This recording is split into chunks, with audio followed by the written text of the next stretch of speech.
We are back with the Jack Daniels inspired Squire Strat. It's moved on a bit, so I've just masked it up with some newspaper. I was doing another job and I thought I need to prime that, so I gave it a quick sand down, took those blemishes out, those dints, just with some quite coarse sandpaper, smoothed it off, cleaned it, and I've given it a coat of primer. But what I hadn't done, which I always suggest you do, is to fill the holes in where the old pickguard was housed, because the new pickguard, they never quite line up. So I'm just going to take that bit of filler off. I filled them in.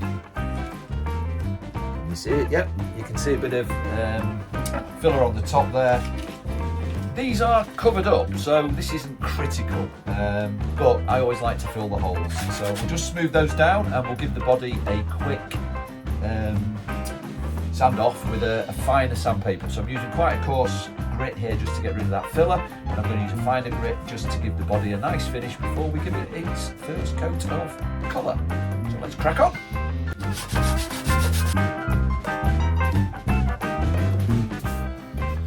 Typically messed it up. I should have filled the holes first, so I don't know if you can see there. I've sanded through. I've had to take the filler off, as I said, but I've sanded through the primer that I put on. Of course, you should have filled the holes first, then primed it. So I'm just going to clean this up. I'm just going to give it another quick flash with the primer, let that dry, and then we'll come back and paint it. And I'll try and get it in the right order next time. Okay, there we go, sanded it back down, just giving that another coat of the primer just on the front. So I've been using, it's just a Holford's, it's an acrylic primer. I'm going to use the Rattle Can black gloss to go on there as well. So remember, we're trying to match to the back, which is already painted, it's coming up at the moment, and we're going to put the transfer on the front. So because of what my timing's all wrong, I'm going to have to leave that to go off. But I have got another job, just relocate this. And you may remember, if you've seen some of my other videos, bear with me, we have this, what was it, a Magnum acoustic guitar, which, things in the way. If you remember, it was going in a skip and I rescued it, got it working again, strung it up, and it works. However, let me show you, when I was tuning it up, I lost, you see that on the toppy, I lost one of the machine heads. It snapped as I was doing it. So we've got a quick little job today. I've got a new set of machine heads which we're going to put on very quickly. So let's crack on with that.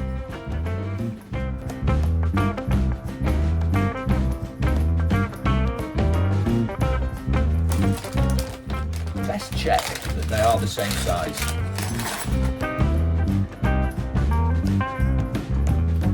Let's carry on.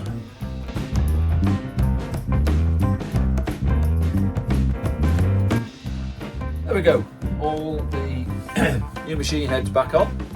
So wasn't quite as straightforward.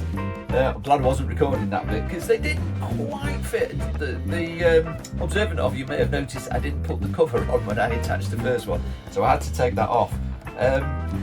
It's only a cheap guitars, I keep saying, so, and these are relatively cheap replacements, so I'm not too worried.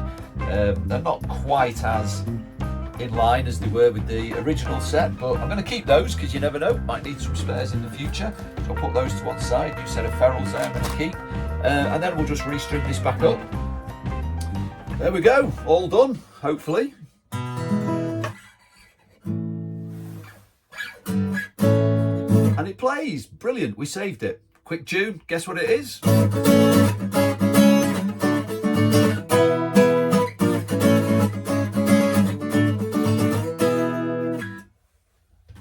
In the comments if you know what that was. Played very, very badly, and you'll never hear me play the guitar again on one of these, hopefully. That's done. We're going to move back to the Jack Daniels Squire. The primer's going off now. I think what we'll do is we'll have a quick look at how we're going to create the transfer. So we'll either do that in the next video or now. So now it is, there's no time like the present, so I'm in front of the laptop. We're going to have a look at a few guitars first of all, just to understand what that image looks like. So here's one on eBay at £271. Wow, I might make a few quid if I get this right. So let's have a look at that image.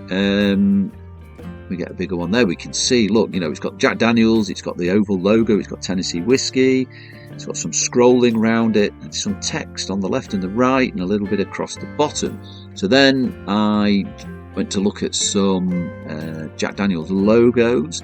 Found this one here, the black text on the white background, which is very similar to what we were looking at. That looks perfect.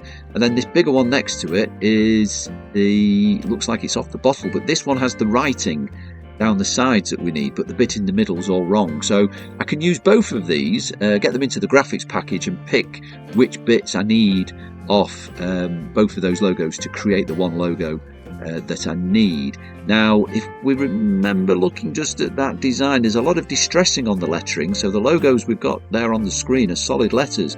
So I also need to work out, give myself a real headache trying to do this, how do I make the lettering distressed and not the solid white? So we'll go away and we'll see how we can work that out. So let's jump over to the graphic package and see what we can do. So I've dropped the first image that we looked at, the Jack Daniels, into my graphics package. I'm using CorelDRAW here, so you can just see that's the basic logo. And then I've also dropped the bigger image that I showed you. I had the writing down the sides. Now I can't edit this picture, it's actually like a photo. So I've written over the words that I want with new text. I've coloured it yellow so you can see it. I've matched the font, pretty well much lines up, but what you can see there, I can move these. So I'm going to cut and paste that back to my original logo to get something like this. So you can see I've now got the words down the side and the logo that I'm looking for with just the word Tennessee whiskey and not all the other words that were on the other logos. Now I then need to distress it, which I've done, and I had to look at a lot of YouTube videos to work out how to do this. I'm not going to go through the process because it was complex, but essentially what I did was I used actually a picture of some tree bark, and we did various things to it, and then we overlaid it on the image. We made it black and white, turned it into a line drawing, overlaid it, and then we combined the two images. So the kind of design that's gone onto the letters is actually a very grainy black and white image of some tree bark, but it's extracted the black colour out of the letters to give us that distressed look that we want. So I'm really pleased with that, and then I've just reversed the colours to show you what that will look like when it goes on the guitar. So I've got this image now, it's finished, it's in my graphics package. I can send that to my toner printer, so I can print in white toner, and I'm going to print onto a water transfer film, which is A4, and then we will put that onto the guitar. So once we've painted the guitar black gloss, we will slide the transfer onto it, and let's see what it looks like. So back to the workshop and let's get that guitar painted. Yes, Aidan, let's get it painted. So I've taken the masking off because I wanted to just show there's a very distinct line obviously between the original black gloss colour and the primer that I've done on the front, because I've had to repair the body. So when I paint this black, I don't want a sharp edge between the two. I want to kind of blend it. So what I'm going to do is I'm just going to smooth out that primer with a very fine grit sandpaper, and then I'm going to mask it again, but I don't know the correct term for it, but you don't tape a straight edge on it. You leave like a flap. So when I spray it, the pressure of the spray will blow the flap up a little bit, and it will just blend in the black onto the existing black. But I'm going to make sure I cover up the transfer. So if you can see, you might not be able to see it, the transfer is a very distinct edge. You can see where it cuts off on that letter, and it sits on top of the guitar. So I'm going to mask that to make sure I get no paint on that, but the rest I'm hopefully just going to try and get a nice little blend in. So wish me luck, 'cause I'm not really quite sure what I'm doing here on this bit, but I know what I'm doing sanding, but I don't know what I'm doing with the painting. But let's see how we get on.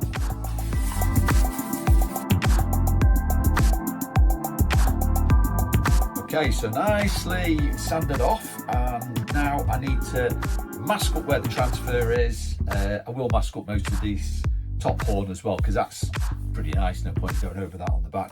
But yeah, I'm just going to put like a not a tight line masking, just a flap, so that when I spray it, hopefully it will just blend into the existing paint. Seen it done on cars and various things, but see how we get on. Every day's a school day.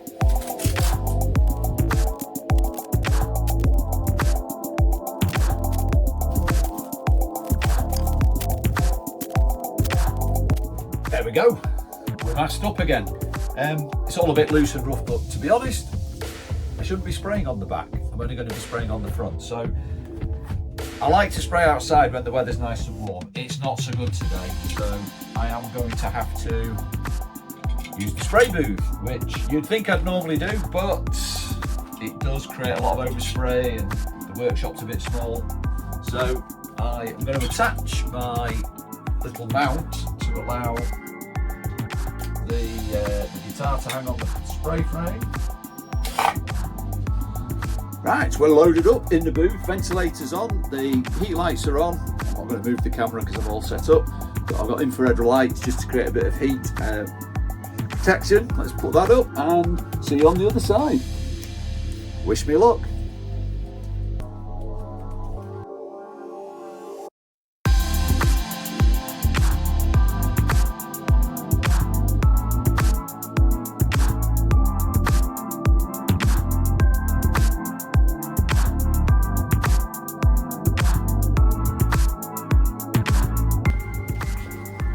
All done, there we go.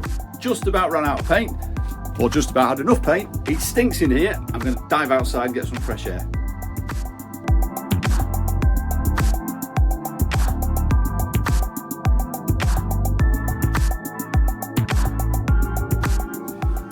We've made some great progress with this guitar. We've got the first coat of paint on. We're going to spend some time blending that with the old and the new paint together. We'll get the transfer printed, we'll get that put on, we'll get the guitar lacquered, and then we'll start to rebuild all the electrical parts and put the net back on the guitar. Thanks for watching the video. If you've enjoyed it, do hit that subscribe button, do give me the thumbs up, and we'll see you in the next video. Onwards and upwards.